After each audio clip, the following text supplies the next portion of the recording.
नमस्कार। योग में कुछ ऐसी क्रियाएं होती हैं जिनका बड़ा अच्छा शॉर्टकट होता है और वो क्रिया जो है वो सीख जाएं तो वो हमारे शरीर के लिए बहुत लाभकारी है। ऐसी एक क्रिया है अग्निसार क्रिया। अग्निसार क्रिया मैं आपको पहले करके दिखाता हूँ, फिर उसके बाद में इसके लाभ जो हैं वो हम जानेंगे और इसको करने का तरीका जानेंगे। ये क्रिया हमारे अपच की प्रॉब्लम यानी पेट के गैस की, अपच की, मोटापे की, इन सब चीज़ों में ये क्रिया बहुत लाभकारी है। इसको नियमित रूप से किया जाए तो नाम ही है इसका अग्निसार, यानी अग्नि का सार तत्व हमारे आंतों में पैदा करे और हमारे आंतों की जितनी भी जो मल जमा हुआ है उसको सारे को गलाकर और ख़त्म कर दे, पेट के आंतों को एकदम शानदार सफाई कर दे। ऐसी ये क्रिया है और करने से ही इसका लाभ जो है वो देखने पे मिलता है। तो देखिए, इसको करने का तरीके दो तरीके से होते हैं। एक तो खड़े होकर हम कर सकते हैं, एक बैठकर कर सकते हैं। बैठकर किसी भी आसन में कर सकते हैं, चाहे सुखासन हो, अर्ध पद्मासन हो, पद्मासन हो, किसी भी आसन में कर सकते हैं। और इसको करने का तरीका क्या है कि श्वास जो है उसको बाह्य कुंभक करके श्वास को बाहर छोड़कर पेट को सिकोड़ते हैं और फिर पेट को मूवमेंट करते हैं। श्वास स्थिर रहेगी, यानी बाहर अगर श्वास छोड़ा हुआ है तो बाहर ही रहेगा। अब एक बार छोटा सा शॉट मैं आपको करके बताऊं। श्वास भरेंगे, पूरा भर लिया, छोड़ेंगे, पूरा छोड़ दिया,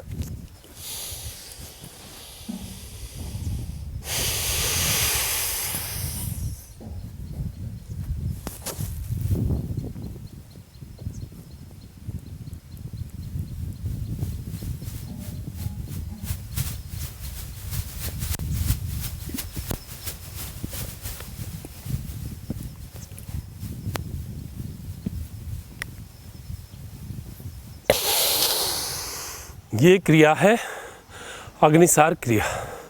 हमारी आंतों को पूरा हिला देता है, यानी यहाँ से लेके हमारी रिब्स है, रिब्स के नीचे का पूरा एरिया, छोटी आंत और बड़ी आंत, इसको बहुत अच्छा मूवमेंट देता है। और ये अग्निसार क्रिया अगर नियमित रूप से की जाए तो हमारी आंतों के अंदर किसी प्रकार का कोई मल, किसी प्रकार की वायु कुपित नहीं होगी। धीरे धीरे इसका अभ्यास करना चाहिए। अग्निसार क्रिया गर्म प्रकृति के लोगों को कम करना चाहिए, यानी अधिक मात्रा नहीं करें। और जिनके नाभि चक्र की समस्या हो उनको नहीं करना चाहिए, क्योंकि उनके और ज़्यादा जो है गर्मी पैदा हो सकती है।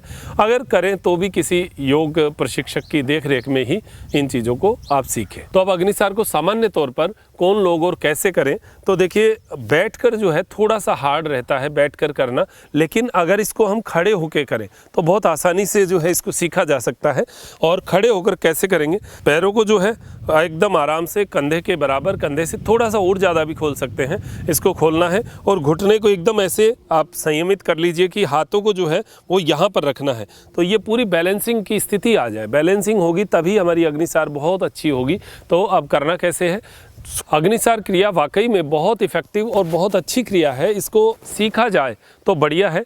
माताओं बहनों को जो मंथली टाइम होता है उस समय नहीं करना है, ये ध्यान रखना। और बाकी जो ऑपरेशन है या पेट से संबंधित कोई भी ऐसी समस्या जो बड़ी है उनको नहीं करना है, और हर्निया वगैरह की समस्या हो तो भी नहीं करना है। सामान्य व्यक्ति इसको सीखें और करें। और अभ्यास जो है आप जितना अच्छा करेंगे उसके बाद में इसका अभ्यास आपको याद रहेगा। एक बार अगर आपने इसको सीख लिया तो ज़िंदगी भर नहीं भूलेंगे। लेकिन बहुत भारी पेट है, मोटा पेट है तो होना थोड़ा मुश्किल होता है, लेकिन फिर भी आप सीख जाएंगे। कैसे करेंगे, देखो, श्वास भरा, श्वास छोड़ दे, पूरा छोड़ते हुए हाथ को घुटने पर रखना। अब घुटने पर हाथ रखेंगे, थोड़ा सा घुटना आगे बैंड होगा और कोहनियाँ सीधी होगी। ये स्थिति हो गई। अब इस स्थिति में आप अब समझिए कि पेट को अब क्या करना है। पेट को अंदर खींचना, छोड़ना, खींचना, छोड़ना, खींचना, छोड़ना। ये मूवमेंट आप यहाँ पर घुटने पर जैसे ही हाथ रखेंगे, श्वास का बस यहाँ पर थोड़ा ध्यान नहीं रहता हमें श्वासों का। हमने श्वास छोड़ना है, बाहर छोड़कर रोकना है, रोक दिया। अब रोकने के बाद पेट का मूवमेंट करना। पेट बहुत आसानी से अंदर आ जाए क्योंकि अंदर वैक्यूम है, तो नाभि अपने आप अंदर खींचती है। और फिर उसके बाद में जब आप उसको छोड़ेंगे तो अपने आप ढीला छोड़ देंगे पेट को। कैसे,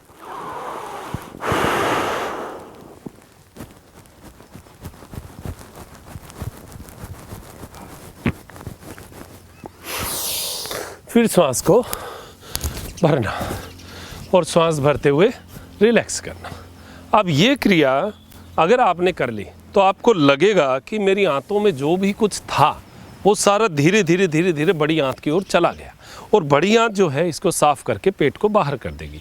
ये मूवमेंट पूरे इस एरिया का होता है। तो इस क्षेत्र से जुड़े हुए क्या क्या हैं, किडनी भी है, इसमें बड़ी आंत है, छोटी आंत है, वो थोड़ा सा ऊपर देखें तो लीवर भी है, यहाँ तिल्ली भी है। तो ये सारा जो एरिया है इसको एक अच्छा मूवमेंट, तो सारा जो एरिया है वो एक अच्छा मूवमेंट में आता है और अग्निसार क्रिया जो है वो हमें लाभ देती है। तो आप ये विशेष रूप से उन लोगों को जिनको अपच रहता है, पेट में भोजन का जो मूवमेंट है वो नहीं अच्छा होता है, भोजन पचता नहीं है, पेट जो है वो बहुत भारी रहता है, उन लोगों के लिए अग्निसार बहुत लाभकारी है। लेकिन थोड़ा सा ये ध्यान रखें कि अगर आपको नहीं समझ में आ रहा है, नहीं किया जा रहा, तो किसी अच्छे योगाचार्य के सानिध्य में करें। हालांकि मैंने आपको समझाने का पूरा प्रयास किया है, इसमें बस बात इतनी ध्यान रखनी है, शुरू में खड़े होकर करें और श्वासों को बाहर छोड़कर करें। श्वास अंदर लेते ही आपने, क्योंकि छोड़कर जो कई हमारा रेंचो बात करते करते बीच में आ जाता है, तो अग्निसार क्रिया की सावधानियां मैं बता रहा था। तो घुटना जो है उसके ऊपर जब हाथ रखेंगे तो श्वास बाहर रहेगा। अब बाहर रहे हुए श्वास को जब कोई पेट हिलाते हैं तो उसके साथ श्वासों को भी लेना छोड़ना शुरू कर देते हैं, बस वो नहीं करना। श्वास एकदम बाहर छोड़कर स्टे रहेगा, एकदम रोक के रखना है। उसके बाद में श्वास नहीं लेना है, श्वास छोड़े हुए बाह्य कुंभक करते हैं, उसको बाह्य कुंभक कहते हैं। तो बाह्य कुंभक किए हुए ही पेट का मूवमेंट करना है। 2 दिन अभ्यास नहीं होगा, 4 दिन नहीं होगा, 5 दिन नहीं होगा। मैंने जब नोली क्रिया सीखी थी तो 2004-5 की बात है। उस समय रात को खाली पेट रहता था, भूखा रहता था, और सुबह 3 से 4 बजे, क्योंकि 4 बजे हमारा योग का सेशन शुरू हो जाता था, तो 3 से 4 बजे शीशे के सामने घुटने के ऊपर हाथ लगा के नोली करते रहते थे 22 दिन तक नोली नहीं निकली। 22वें दिन जब नोली निकली थी और नोली निकल के ऐसे आ गई तो इतना अच्छा लगा था हमें कि क्या बात है, मेरी आंतें अब मेरे कंट्रोल में, मेरे नियंत्रण में आ चुकी हैं।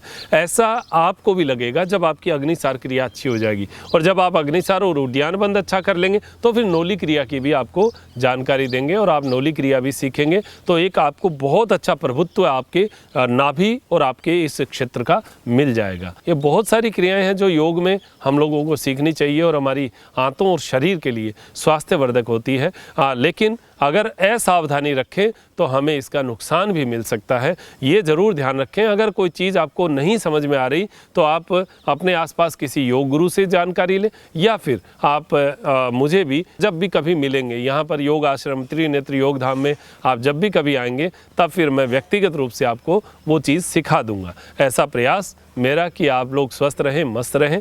और हम लोग अभी प्रयास कर रहे हैं कि हफ्ते में 1 दिन जो है लाइव रहें, और वो भी फेसबुक पर। तो मेरी फेसबुक पेज है Dr. DRMANOJ योगाचार्य, ये पेज है फेसबुक। और ऐसे ही इंस्टाग्राम आईडी भी है डॉक्टर मनोज योगाचार्य, आप उसको भी फॉलो कर सकते हैं। ये दोनों जो मंच हैं, इन मंच पर हम छोटे छोटे कुछ ऐसे जानकारी के वीडियोस भी डालेंगे, और साथ में उसके ऊपर कुछ लाइव का जो हमारा जो योग सेशन लाइव रहे, जैसे सूक्ष्म क्रियाओं का कभी लाइव ले लिया, कभी प्राणायाम के बारे में लाइव हम बात करेंगे। तो ऐसा कुछ प्रयास भी मेरा अब हो रहा है। यहाँ पर थोड़ा नेटवर्क का जो इशू है वो धीरे धीरे ठीक होता दिख रहा है, तो वो जैसे ही हो जाएगा हम लाइव करेंगे। तो आप दोनों फेसबुक और इंस्टा की जो आईडी है उस पर भी जा सकते हैं। उसका मैं लिंक जो है वो डाल देता हूँ, आप एक बार उसको चेक कर लीजिएगा। तो अब दीजिए इजाज़त मुझे, डॉक्टर मनोज योगाचार्य को, त्रिनेत्र टीवी के लिए त्रिनेत्र योग धाम से नमस्कार।